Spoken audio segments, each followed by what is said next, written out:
All right, everyone, welcome to this data demo. I'm trying so hard to make these short for you.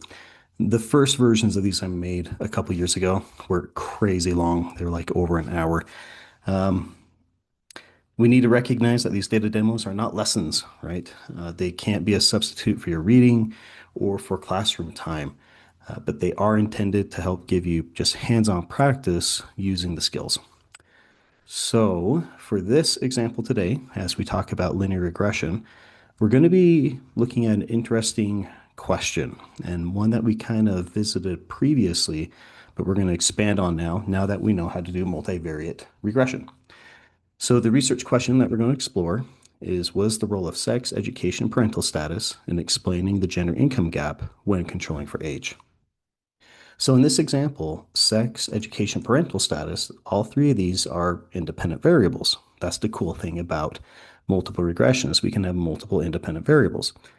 The dependent variable is going to be income, and we are going to control for age because age is one of those things that is really closely related to income. You tend to make more money the older you get. So we need to do a little bit of data management first. So the step one, right, in any kind of research endeavor is to clean our data. So our dependent variable, we're going to be using a variable called conr, note the R, inc. And this is the respondent's personal earned income in $2,000. Why $2,000? They adjust it back to $2,000 because remember the GSS, they ask it every other year. So that way they can keep comparisons somewhat similar when comparing income across years. Next, we're going to use the variable sex, but here we do have to create a dummy variable. So because sex is not interval ratio. So we're going to create a female D dummy variable because we're most interested in kind of the income among females. So here, if sex equals 1, it means they're male. Female D is 0. If sex equals 2, female D equals 1. Now for education. Since education, we're going to use the variable educ, and since it's already coded as an interval ratio variable, where it's just the number of years of education they've completed, we don't actually have to recode it at all. We don't have to make dummy variables with it. Then we have parental status. So parental status is an interesting one. I took the variable childs or childs, and what that does is it asks the respondent how many children they have, and it can range from 0 to 8, 8 being top coded, where if they said 12, they were still coded as 8. So what I did is just dummied this into two categories. 1 meaning they do have children, and 0 meaning they don't. And I added my value labels. And our control variable age, well, similar to educ, it's already interval ratio, so we don't have to make dummies for it. So let's get going. I have some additional instructions that you don't need. So go ahead, run this syntax in the 2022 GSS. And we'll check our output, make sure there's no errors. I need to run it again.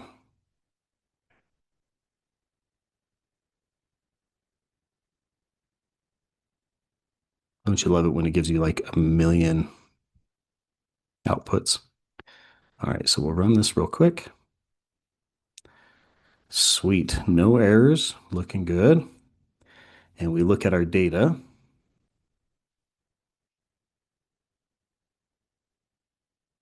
Scroll to the bottom.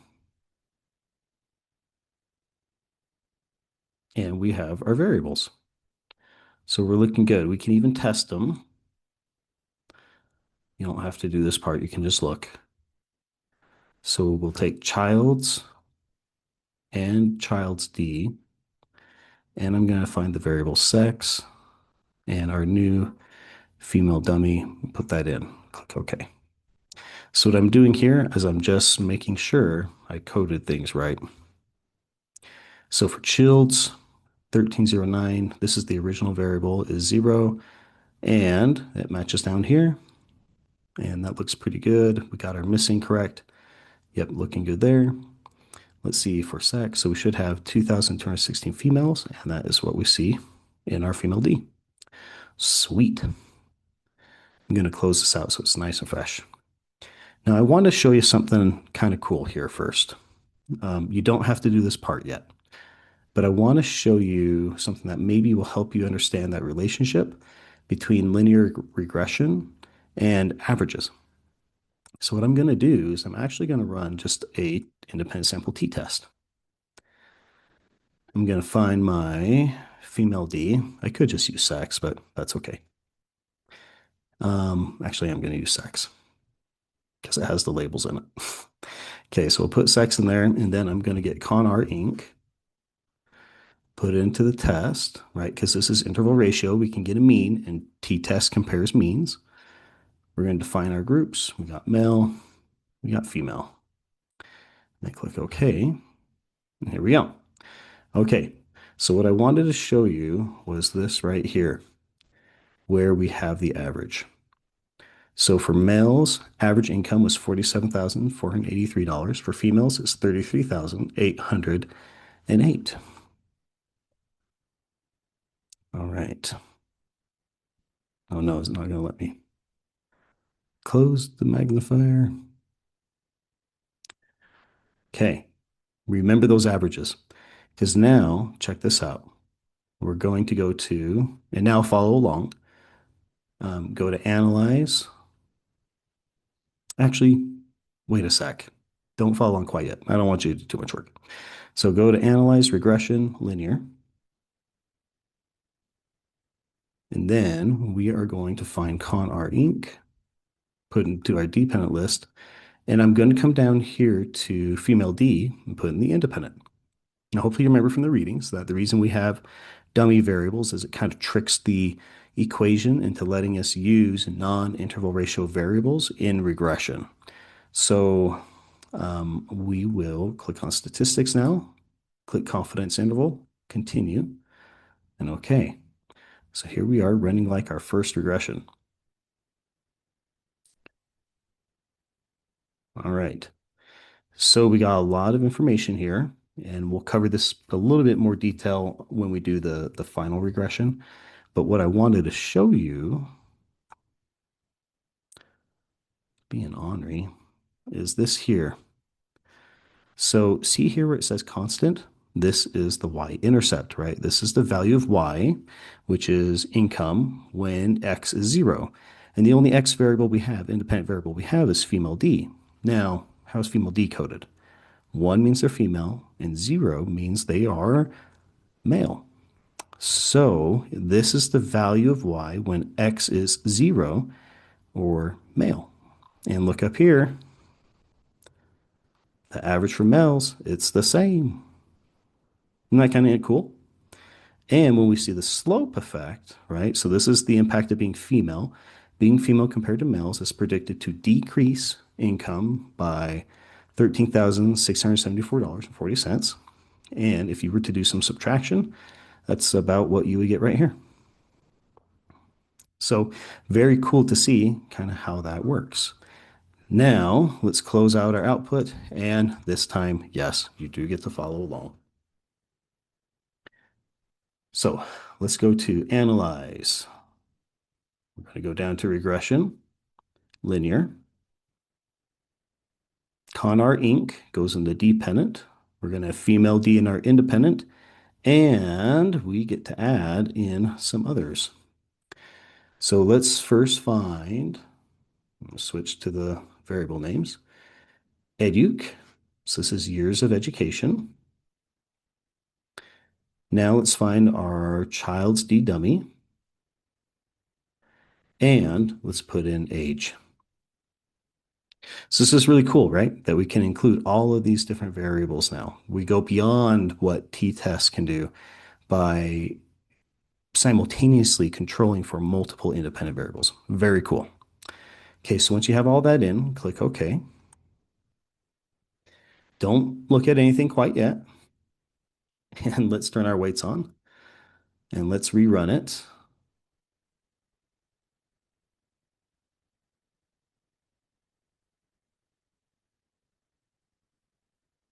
All right. So this is what you should have now in your output. This is what we should see, and let's kind of break it down. So first off, we have our unweighted regression. The only thing we need here is this number.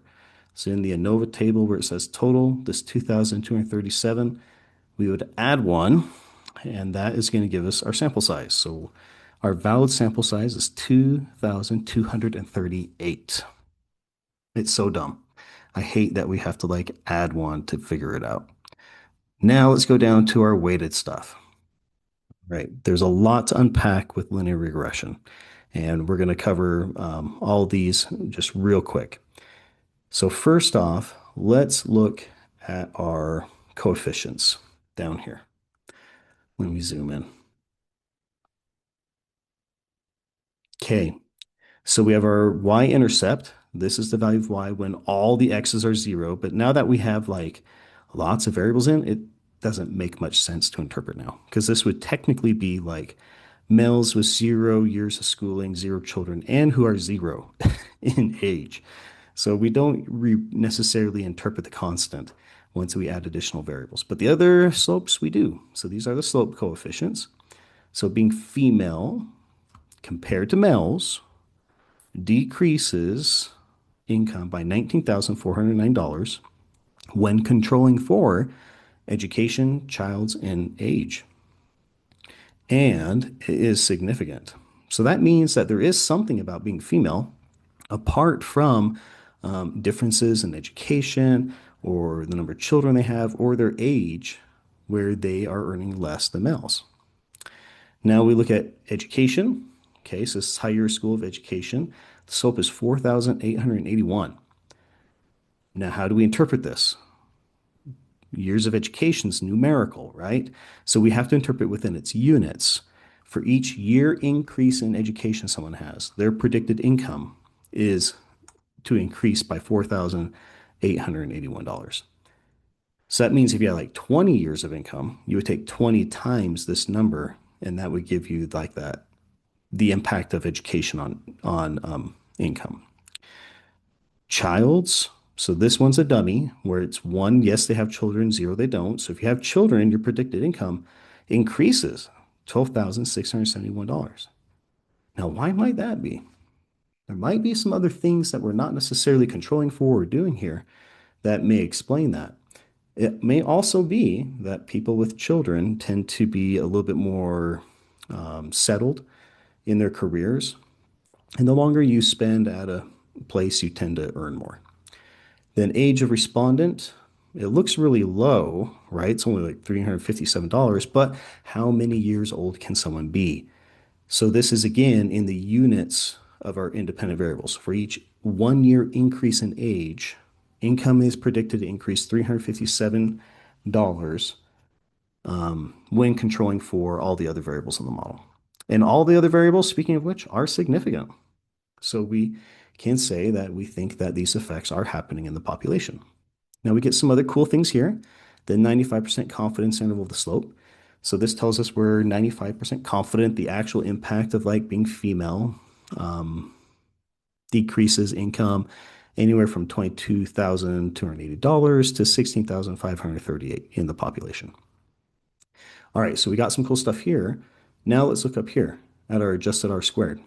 So the adjusted R square, this tells us how much of the variance in income is explained in our model. So these variables here are explaining 23% of the variance in income between all of our different groups. Well, when we account for all of this, that does mean that there's like over 75% of what explains the income gap that is not part of our model. So by no means should we think of this model as being like the end all of the discussion. In fact, we could probably think of several other variables that we would want to include here that may help us understand the gender income gap. Like, are they working the same jobs? How long have they been in the jobs? What could be the role of maternity policies? All that kind of stuff. But still pretty cool what we have. So this is linear regression. You got to touch the buttons and kind of perform one here. And we will definitely continue practicing. So good job, everyone. and I'll see you in class.